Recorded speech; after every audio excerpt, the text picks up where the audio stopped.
There, it's Thursday. Welcome to your Thursday wander through my mind. So today's Thursday live is all about reflexology. So I'm picking up on, just had an error message. Brilliant. I'm assuming I'm still live because the little dot's still there, so I shall carry on regardless.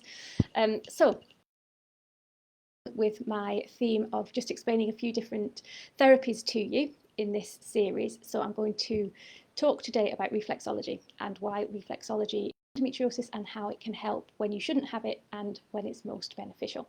So what is reflexology? So as with all the other therapies that I've talked about so far, reflexology is similar in that it comes from similar origins. It's very much based on the theory of the flow of energy through the body through meridians.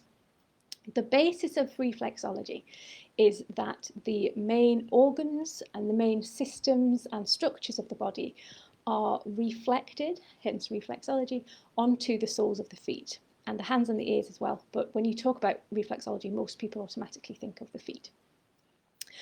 So the body is basically mapped out. So if you turn your feet upside down, or if you put your feet up like that, you will have an imprint of the body almost mapped out on the feet. And reflexology practitioners massage the feet, the top and the bottom of the feet, in a way that stimulates those areas. So for example, when you're doing a reflexology massage, you use your thumb or your fingers, you do very, very, very gentle sort of strokes, and you can pick up areas of tension in the body. So it feels a bit grainy or it feels a bit tender for the person receiving the reflexology treatment. And the area that is grainy or tender corresponds to certain places within the body. And like I say, that can be, so the spine is reflected on the feet, and organs are as well. The solar plexus, so energetic centres, glands as well, the pituitary gland, the thyroid gland. All of the systems of the body, all of the body basically is represented on the foot. So practitioners, diagnostic reflexologists can indicate areas of tension, indicate areas of pain just by massaging the feet. By massaging the feet, you are treating that corresponding area. So for example, if you have a bad shoulder, the practitioner will feel that kind of graininess under the skin. The person receiving the reflexology treatment might feel a little bit of pain or tenderness at that area. And in so massaging the foot, massaging out that graininess, that is treating the shoulder. So it's a really, really gentle way of treating somebody. And it all links to, like I say, meridians and this idea that we all have energies floating around our bodies in channels.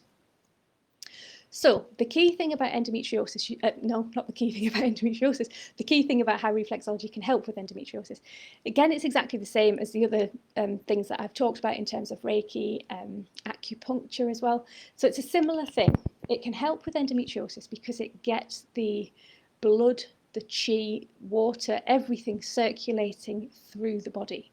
So there are specific points, obviously, on the foot or the hands or the ears that correspond to your reproductive areas, to your bowel, to your head if migraines are a symptom. It can help with sleep because it's a really relaxing treatment. So it can help with endometriosis in a lot of ways. There are specific points for energizing or treating the ovaries, the fallopian tubes, everything like that is broken down. So you can be really specific when you're having a treatment. You can be really specific in terms of what part of the body you're treating with reflexology. It's also a really good way. So I work with a lot of people who obviously have a lot of stomach pain. So if your stomach pain is so bad that you can't that you can't stand the actual physical massage of the stomach, then reflexology is a really nice way of providing a similar effect but not touching the actual sore area. So a lot of times I will give, and especially when I'm doing my one-to-one sessions, my one-to-one coaching, teaching sessions, I will give people reflexology points.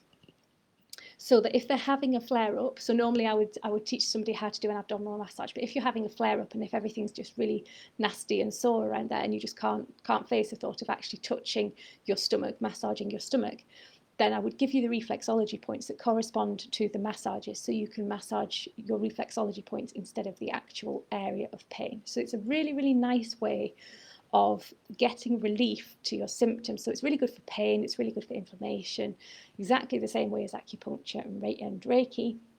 But you don't have to touch the actual area. Same as Reiki and acupuncture, actually. You don't have to touch the actual area where there's pain.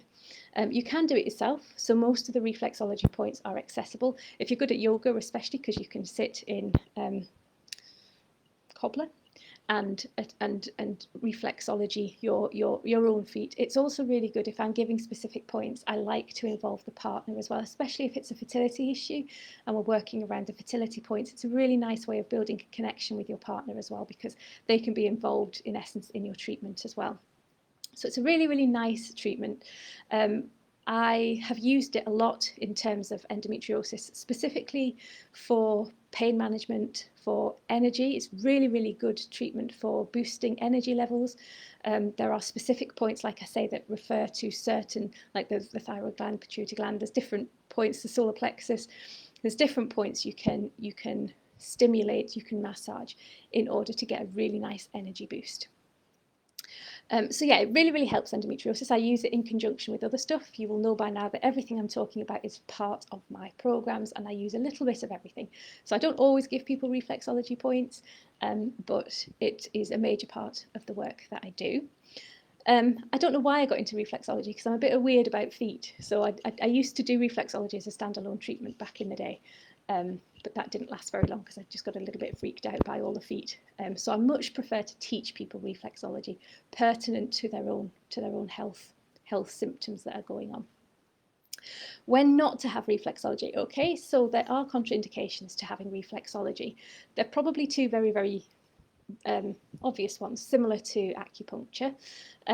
Pregnant, so if you are pregnant or you could be pregnant, then there are certain points to avoid. So for example, if it's in the early days of pregnancy, then you would avoid doing anything that stimulates the reproductive system, because you don't want additional stimulation going on there if you're pregnant. So that's an obvious one.